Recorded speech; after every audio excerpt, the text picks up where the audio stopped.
Ah, jovem, Tomb Raider de 1996. Eu trabalhava numa loja de informática na época e comecei a ver que chegavam pessoas que não eram o que se pode chamar de jogadores. O que eu quero dizer com isso? Senhoras, senhores, costureiras, contadores, pessoas fora do espectro aí do gamer e que queriam jogar o Tomb Raider, jovem, no PC, no computador. E a gente começava, naquela época, com esse Tomb Raider, a rodar em máquinas 586, 133, jovem, com 16 megas, às vezes com um pouco mais, com 24 megas. Jovem, a gente fazia as composições, a memória era muito cara, não dava para chegar em 32 assim fácil. Então a gente usava um pente de 16 com um pente de 8, ia fazendo as montagens. O cara tinha ali uma placa de vídeo de 4 megas, PCI, uma placa de vídeo que dava para jogar, uma placa de vídeo que não tinha nenhum atributo gamer, né? Mas já dava para jogar alguns jogos do ambiente MS-DOS, incluindo o Tomb Raider. Era um jogo que dependia do CD para funcionar. Era um jogo que dependia também que a unidade fosse uma unidade em boas condições e que o computador tivesse a possibilidade, pelo menos, para agilizar, de inicializar puro no modo MS-DOS.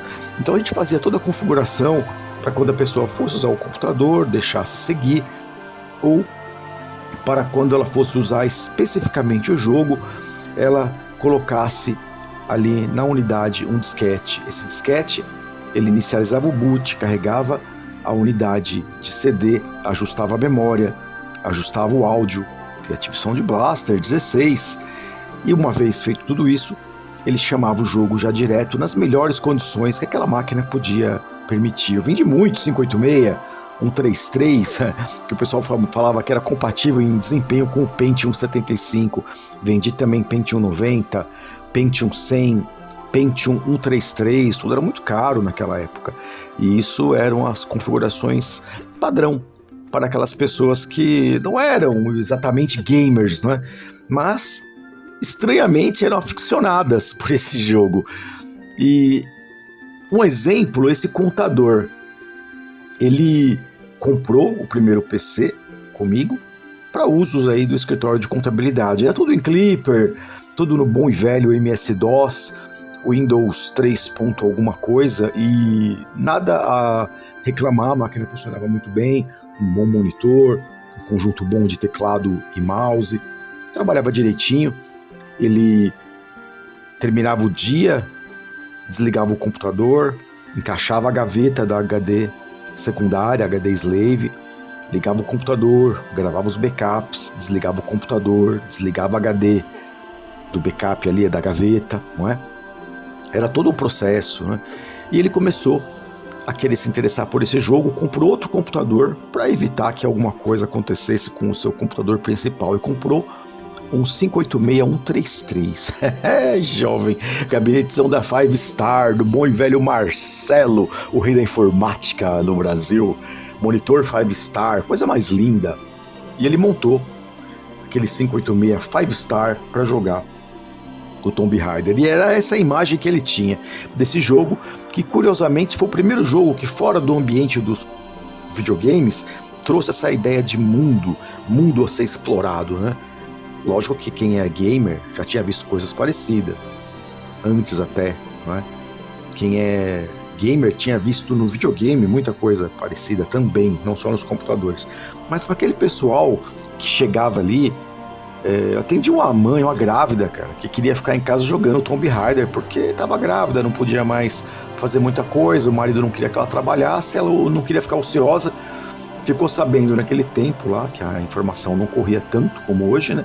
Do Tomb Raider, que chamavam a Lara Croft de Tomb Raider. Olha o que a Tomb Raider tá fazendo, você matou a Tomb Raider, faz isso com a Tomb Raider. E quando eu comecei a dar os códigos pros clientes, para você avançar de fase, para você pegar todas as armas, essa grávida me deu uma bronca, falou, não quero saber, não me conta nada, Eu quero descobrir tudo sozinha. Olha só, o espírito gamer jovem, que tinha só o save e que já era muita coisa, hein? Pra se divertir. Mas aí chegou o futuro, jovem. E olha só como esse glorioso Tomb Raider ficou. Olha só que legal. Jovem, esse é o remaster do Tomb Raider. É o jogo original, é a mesma estrutura do jogo original que você estava vendo eu jogar agora, mas se tornou um jogo muito mais bonito graficamente.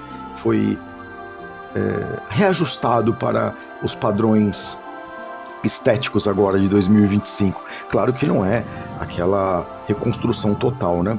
Mas o ajuste dado fez com que o jogo ficasse, como você está vendo aí, muito diferente, muito bonito.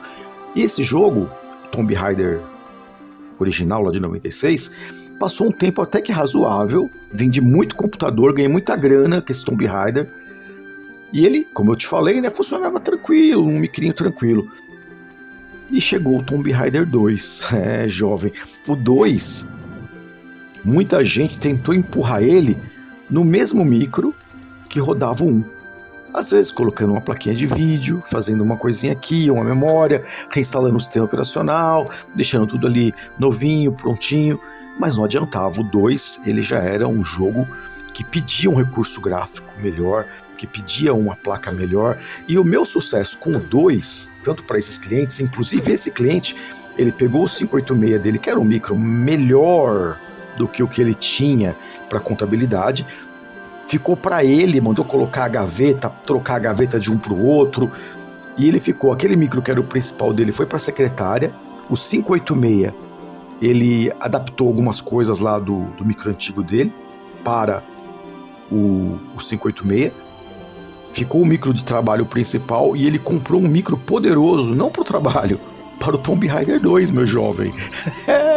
E ele colocou uma GeForce, jovem, esse jogo já pediu uma GeForce, você vê que olha só como que é a diferença, é o novo pro antigo, e lógico, né, jogo, ele é mais bonito, né, mas ainda assim, olha lá como que é, jovem, era isso aí que o cara via, no micro que ele gastou uma grana, colocou uma GeForce, colocou 32 MB de memória, deu trabalho no negócio, para ele custou uma grana, ele comprou um Pentium 2, um Pentium 2, 350, jovem. Olha só, o cara colocou dinheiro no negócio. Comprou um monitor da Sony. Um monitor da Sony brancão, com a tela plana, coisa mais linda. Mandou colocar um gabinete bonito. Já não quis mais comprar da Five Star. Escolheu o gabinete, monitor, teclado, caixa de som absurda. Colocou uma placa de som AWE64 Gold. Olha só, jovem, que maquinão, hein? HD também, né? Não falei da HD no começo. HDzinha de 4GB, de 2GB, né? No 586. Nesse aqui já colocou um HD de 10, jovem. 10GB, é um absurdo. Para poder rodar. Então, com a GeForce 2, jovem. Já a GP. Era um absurdo. O Tomb Raider 2. E ele chegou nisso como? Porque tentou várias placas e não dava o resultado que ele queria. Somente naquela época, quem atendeu isso top para ele foi a GeForce, dentro do que seria também uma questão de valores. Meu jovem, olha lá, bons tempos.